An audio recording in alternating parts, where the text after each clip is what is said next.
Well, sa ngayon po ay 6 na online systems na po ang naibalik natin.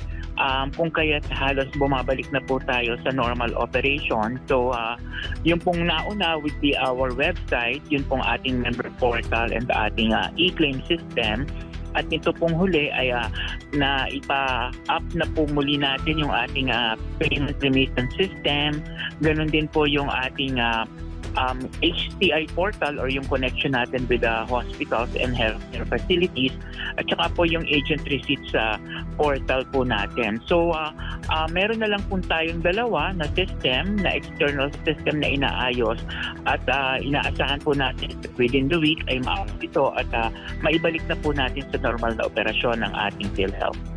So, ibig sabihin sa ngayon ho ba ay mano-mano pa rin yung mga nagkikipag-transaksyon ng ating mga kababayan o pwede na sa online?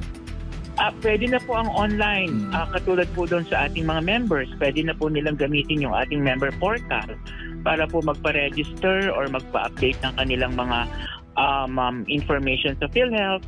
Mga hospital po ay pwede rin online makapag-submit muli ng ating mga claims. So pwede na po dahil meron na nga po tayong 6 na system na okay na at na up and running na ulit. At ilan nga sa ating mga kababayan nagtatanong kung itong mga information na meron sa PhilHealth ay kumusta naman po? May mga nakikita ho bang negligence sa PhilHealth sa panig po ng mga tauhan po ninyo?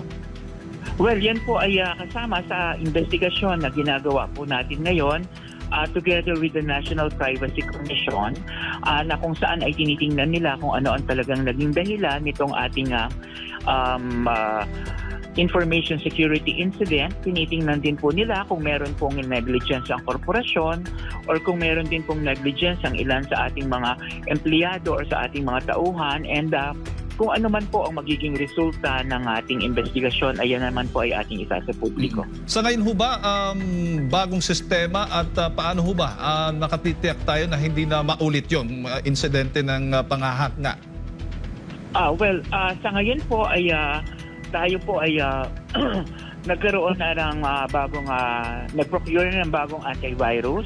Nagkaroon na rin po tayo ng procurement ng pong ating mga bagong control systems at saka po ng mga tools or monitoring tools katulad ng incident report service na magmo-monitor po ng ating system kung meron pong any attack or any attempt to attack or again hack our system.